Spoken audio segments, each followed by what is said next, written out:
Okay, mayong mudto no sab kanatong tanan Luzon, Visayas, Mindanao. Mayong mudto Philippines, may mudto world, may mudto universe. Sana po tamang higala, dinay atong tulumanon sa kahanginan, C&A, Catechesis on Air. O ako lang gihapon kini inyong ubus nga alagad, Reverendo Padre Edwin Academia Akab. Apoy na may higala ha, ito sang adjuston gamay ni Pastilan. Okay. Gamay lang. Ujay, naglisod na ko mahigala. Saan ito pag-adjust ani? Okay. Ujara, mahigala na. Okay no, so may bunto na ka natong tanan mga higala no. At mag-adjust gamay nga ito ang camera. Aron nga maayo na ito nga pagkaputang dyan sa teleradyo. Maayo ang ito ang reception. Hindi po maglisod ang ito ang editor. Okay. Nahala no, may bunto na ka natong tanan. Adlaw karon nga samtang adlaw magalapit sa 13 na kini sa bulan sa kining Mayo no, antibisperas na kini mahigala, antibisperas na sa atong piyesta karong Miyerkules ugma, bisperas na dayo Martes dayo pagka Miyerkules mo nagyud ang atong fiesta. Nahala no, may mudto na kanatong tanan mga higala ug nagidaot kita nga anaa kamong tanan sa kapiskay sa panglawas ni ining kamugtuhon. Abi no, karong adlaw mga higala atong timbayaon sa may mudto ang atong talahurong obispo, Bishop Julito B. Cortez, ang atong station manager si Father Rama Ata, ug yung manusab ang atong mga kaigsuonan nga mga kaparian lukog Kabisayan ug Mindanao nga maabot karon sa ato nga pagsibya. Abi no, ay mo kabala kahino katingala mga higala ha o adunay naglagubo. Ang atorong contingent manghigala sa poblasyon nga nagpractice para po sa Kadumahan Festival ug mga adlaw no. So karong buntag nagpractice ang mga bata kay tungod lagi ni ining ato ang contest ug mga adlaw, showdown and street dancing competition.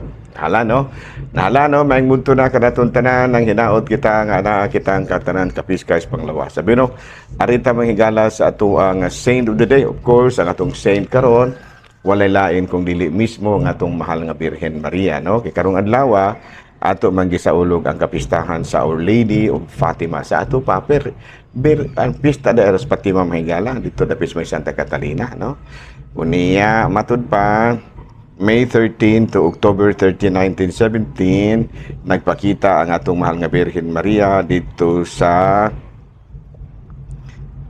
Portugal no. Unya tulo ka mga bata ang gipakitaan higala no, si Francisco, si Jacinta ug si Lucia dos Santos no. Unya matud pa nakahatag kini og matud pa lagi ka dugang no, nakahatag kini og dugang kadasig sa mga nagdebosyon sa atong mahal nga Birhen Maria. No, nahala no, sa karong adlaw gisaulog nato ang kapistahan sa atong mahal nga Birhen sa Fatima, Nuestra Señora de Fatima. Okay, nahala no, may mudto na kanaton tanan. So happy fiesta sa tanan nga mga nagdebosyon sa atong patron Santa Maria sa San kining gitawag nato sa Fatima, Nuestra Señora de Fatima. Okay. Nahala ari kita manghigala sa ato ang CBCP News, balitang simbahan ni ining kamudtuhon. Caritas Philippines gikahimuot ang pamahayag sa Korte Suprema kabahin sa red tagging. Matud pa sa korte nga kining red tagging nga gihimo usahay sa pipila ka mga grupo ngadto sa pipila ka mga individual makahatag kini og kakuyaw sa kinabuhi sa uban ug manusab makapaubo sa ilang dignidad no. Mo kana ang pamahayag usab sa Korte Suprema no, kabahin sa matud pa red tagging. Gikan sa Batikan mahigala, Holy See ready to facilitate exchange of Russian and Ukrainian prisoners of war no. Sa ato pa ang Holy See kalipay kaayo nga sila maoy mamagitan no sa pag binayluay og mga piniriso sa gyera prisoners of war tali sa Russia ug sa Ukraine. Mao katong higala ang atong balitang simbahan niining kamudtuhon ug padayon kita sa atoang mga pagpangalagad niining kamudtuhon. Apoy padayon usab kita sa atong pagtimbaya og mahimudto sa atong talahurong obispo, Bishop Julito B. Cortez, sa atong station manager si Father Ramaata, ang atong mga kaigsuonan din sa istasyon DYWC, inusab si Kiprichi, manusab si Diding o tanan nato nga mga kaigsuonan nato din nga nangalaga si Sister Bibi, si Sunny Boy, si Elmer, daghan pa natong mga kaila din Of course, hindi nato kalimtan ng atong higalang si Bantilio 15, Sister Lani. May mundo na kanatong tanan. Alin na kita mahigala sa ato ang catechism. Matod pa ni Sister Lani, sige siya kasunod sa ato nga programa. Usa siya sa ato ang suking tigpaminaw. Ito sa privilege, nga ato ang usa sa mga panggiitan, usab nga kining gitawag na ito manugsibya, si Sister Lani. Naminaw ka na ito. Pero ako nang ginaingon mga higala, atong gisaan, atong ipadayon ang atong diskusyon kabahin sa idols or mga Diyos-Diyos ug mga kining santos, kung atong balik-balikan ang mga pagtulunan, matud pa diri, what is an idol? An idol is an image or a statue that is regarded as equal to or greater than God. Sa ato pa, ang usa ka Dios mao katong imahe o estatwa nga gipakasama sa uban nga Dios o baka mas labaw paganay sa Dios. Munay Dios. Unya pangutana, mga Katoliko, aduna ba ni ana? Ang tubag ni ana wala. aduna lamang kita ay tutulo ka persona sa usa ka Dios o wala gilabot ni ana mga estatwa. Kinsa man ang tulo ka persona sa usa ka Dios alang sa mga Katoliko, Diyos Amahan, Diyos Anak, ug Diyos Espiritu Santo. So wala gid lain nga wala gid tay gipa ka Dios. Kabahin po sa mga santo, o sa ganito ning santo, ato nang i-define ng santo, a saint is a person acknowledged as holy or virtuous and typically regarded as being in heaven after death. Sa ato pa, ang mga santos di ay mao ang mga tao nga giila nga balaan, mga tao nga giila nga balaan, unya virtuous, unya typically regarded as being in heaven. Sa ato pa, ang mga santos di ay dili wala po nato gipaka Dios, di po Dios kaya sa sigon sa atong definition sa Katolikong simbahan, he or she is a person acknowledged as holy. Sa ato pa tawo ra gina siya, dili gina Dios, pero balaan unya matud pa virtuous, sa ato pa daghan ka maayo ang kinaiya unya gituuhan nato nga tuan na sa langit. Yung sa man nato pag ila nga tuwa na sa langit, doon na kita gitawag na itong process of canonization. Sa man ang canonization, tulo ka mga ang aron pagila kung ang tao na santos na baka nang tuwa na pas langit. First is, pailhon siya nga venerable. Tanaon ang iyang kinabuhi din sa yuta. Kung maayo ba, balaan ba ang iyahang mga sinultihan, mga binuhatan, o kuan bagid siya ka ng tao, bagid siya nga nagsulod sa kabuton sa Dios. Kung nakita nato nga maayo gid siya, tinuod gid siyang buutan, pangitaan na pud siya og usa ka matud patimailhan nga tuwa na siya sa langit. Unsa may mga timailhan, kung adunay milagro nga atong pangayoon ubos sa iyang pangama. Kung aduna gani mga reported miracles, pwede na siyang ilhon nga usa ka beato or blessed. Dayong, kuman nga na-blessed siya, another number of years na po, na ato na pong istudyuhan.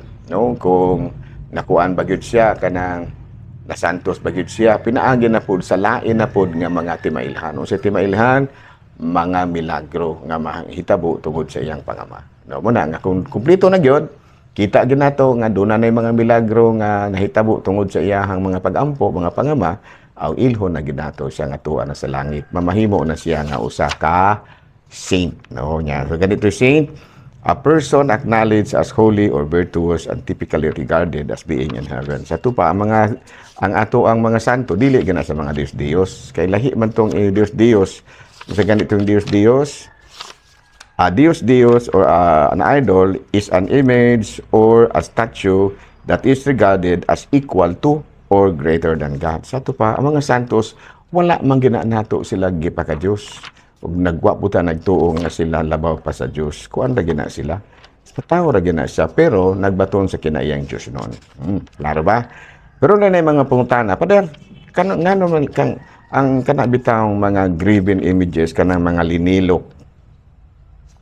kanang mga linilok nga mga kuan, base nag-inyong giilada nga ato nang giila nga san nga Dios na.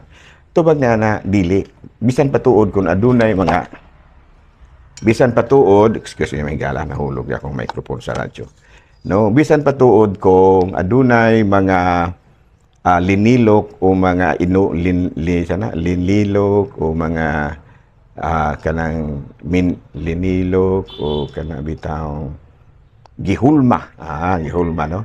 Mga linilok o mga gihulma nga mga images alang kanato. Pero buta tong hunahon nga adunay mga linilok o mga hinulma nga mga imahe nga wala gidili. Nga wala gidili sa Biblia, no? Kaya matud palagi sa Exodo Kapitulo 20, versikulo 4-5. Ayaw kamo pagbuhat og Dios o larawan sa labisan unsa nga dito sa langit o dinhi sa yuta o diha sa tubig nga sa ilalom sa yuta. Ayaw pagyukbo sa bisan unsang Dios o pagsimba niini, kaya ako ang Ginoo nga imong Dios o nga bubuan ako. Ato pa kung imong basihan kini makaingon gyud ta nga sala gid ay, pero kung ato pong basahon sa Exodus Kapitulo 25, versikulo 17-18, matud pa diri, ang langit ng amahan, nagsugo kang Moses. Moses, paghimog tabon sa sudlanan sa kasabutan, ginamit ang lunsay, bulawan, o 114 ka sentimetros ang gitason niini, o 68 ka sentimetros ang gilapdon. Sa isig katumoy sa tabon, sa sudlanan, paghimog duha ka kirubin nga sinalsal nga bulawan.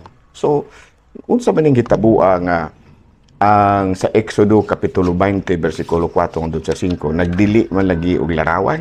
Unya diri sa Exodo Kapitulo 25 versikulo 17-18 nagsugo na manoon og langitong amahan nga pahimuon si Moses og kanang estatwa sa duha ka kirubin nga ibutang sa tabon sa arka sa kasabutan.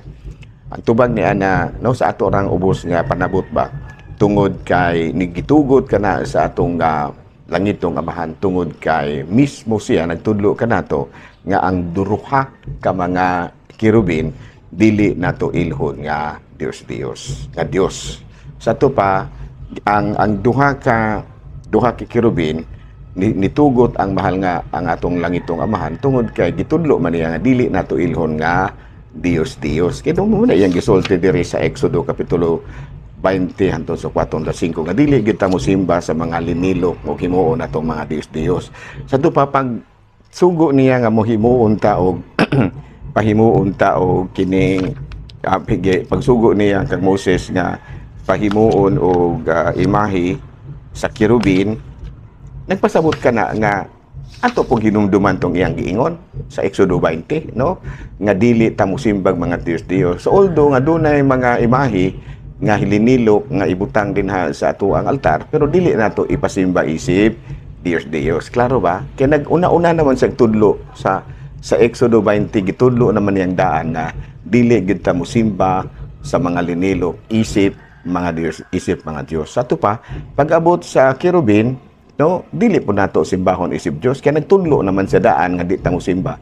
Sa to pa isip pagtuman sa Exodo Kapitulo 20 versikulo 4-5, kita pong mga Katoliko nakasabot pud ta nga gidili gyud na nga mosimba kita sa mga imahe isip Dios. Although nga muyukbo kita, muluhod kita sa atubangan, pero dili pagsimba isip Dios. Unsa ganito? Veneration lang. Dili worship, no? Pero ug ingon ka nga nya mo kasalaan na nga linilok man ang kwan. Dili kay sama sa Exodo Kapitulo 25 17 sa 18 ito na mga larawan nga gitugot, pero bisan tuod kung gitugot, pero dili nato ilhon nga Dios. Kaya kung imo na ganyan ang himuong Dios na na. No, klaro ba? Kaya kung ang mga larawan, imo ra gyud siyang ilhon isip usa ka larawan, adili gina sa Dios. Mahimo orang Dios ang usa ka larawan kung imong himuong Dios. Kung imo nang simbahon isip Dios. So kita, kung ato yung usisahon pagtanaw, ang mga laing relihiyon mao'y naghimo sa mga larawan nga Dios, dili kita. No? So sila mo'y manubag ana. Kaya nga naman, kita wala man ta mag-ila sa mga larawan nga Dios. No? Sila may ingon sila, mga Dios na. O di sila may iniingon nga Dios na. Sa ito pa, ilan ang pa ka Diyos. Sila mo'y salana na. No, klaro ba? Mga laing relihiyon, aminaw. No, kaming mga Katoliko, kitang mga Katoliko, wala gyud ta mo ila sa usa ka imahe nga Dios. So dili Dios. O nya kay ang mga lain-laing mga relihiyon mo ila man nga Dios. So ito pa nahimong Dios kay ila mag-iila nga Dios. Alang ka nato, ang larawan is larawan, representation of the reality. Mura gina larawan is larawan, dili Dios. Muna atong gitudlo. So muna nga gani kinigong magapagamit og larawan. Kuan man gud ni kana bitawng gitawag na to og mao man gud ni siya ay makapasayon sa pagsabot sa mga gitudlo. Sama gud sa eskwelahan. Dunay mga larawan nga mogamit although nga gipanangtang na ni Sara Duterte ang mga larawan sa kini eskwelahan, pero kung manudlo ang mga maestro, ila man itong gamiton. Dili man, lisod man kaayo kung manudlo ka unya walay larawan. No, panalitan manudlo ka og number 1. Nga imo rang i-explain kung unsa ang number 1. Number 2, kinahanglan nga doon naging larawan nga mo ni siya number 1. No, picture sa number 1. Mo ni siya number 2, mo ni siya, ingon ni ana. Mo ni siya letter A. Kinahanglan nga doon na jud kay makita. No, doon na letter B, may makita kaya kung wala kanang gisulat sa picture sa blackboard, larawan na ba na? Illustration ba? So na nga bisan gani si Kristo sa iyahang pagpanudlo mugamit man og mga gitawag natong sambingay, no? Dunay mga sambingay nga iyahang gipangtudlo, no? Kung atong basahon sa Mateo kapitulo 13 versikulo 3 hangtod sa 9, nagamit siya og parable of the sower. No? Sa ato pa mga larawan, no, mga taong kanang sower magpupugas na siya. No, so na, no? Klaro ba? So again, the question is, ang tanan nga mga larawan gidili ba ang tubag na ana? Dili. Duna gyud mga larawan nga gitugot. Apil na niini ang katong duha ka kerubin, no? Nga atong mabasa sa kining kung atong basahon sa kanabitang Exodo kapitulo 25 versikulo 17 at 18, pasahan ninyo din na mga laing relihiyon, di ba? Dunay gitugot nga larawan. Sa ato pa, dili da tanan nga larawan, giila, gigidili sa Biblia. Duna da mismo, dili ta makalalis, di ta makaingon nga dili na mahimo. Dili na mahimo nga naay larawan sa Biblia. King ano man, mismong langit ng amahan mo yung nagsugo kang Moses. So kinsa man tang musupak-supak sang langit ng amahan, wala tay katungod ana. We don't even have a right to question him. Nganong nitugot man kaana nga niingon naman unta ka nga dili ta pasimbahon og linilok sa kapitulo 20 bersikulo 5 hangtod sa bersikulo 4 hangtod 5. Nya anong nitugot naman pud noon ka? Ingon na. You don't even have the right to question the God the Father, no? So kita na lang may makasabot ana. Gitugot ang kerubin tungod kay bisan tuod kung linilok siya nga larawan, wala dili man siya ilhon nga Dios. Kidaan namang nagtudlo ang langitong amahan nga dili ipasimba ang bisan unsang linilok nga larawan isip Dios. Gitudlo naman na niya sa Exodo kapitulo 20 bersikulo 4 ta 5. Muna nga expected na nga bisan tuod kung adunay larawan sa kerubin kanang angel nga walay lawas, ulo ra og pako. Ingon ni ana, dili gyud ma-fall sa idolatry ang mga Israelita nganuman tungod kay dili man niya ipailangan Dios. Mahimo lamang nga Dios ang usa ka larawan kung ilhon kini nga usa ka Dios. So kita wala man ta. Bisan pag Santo Niño, larawan, estatwa is estatwa. No, larawan is larawan. Wala kita niingon nga kining larawan na Dios ni. Ang niingon ra na nga Dios na ang mga laing relihiyon ra gyud po. Kita wala ta niingon ana. No, so muna, no? So again, alang ni adto mga laing relihiyon, amo po na amo ang baruganan. Mag-isig respetuhan na laman sa atong baruganan. Dili po ko maingon nga tunla nga akong gitudlo, pero para sa mga Katoliko, mao gini atoa.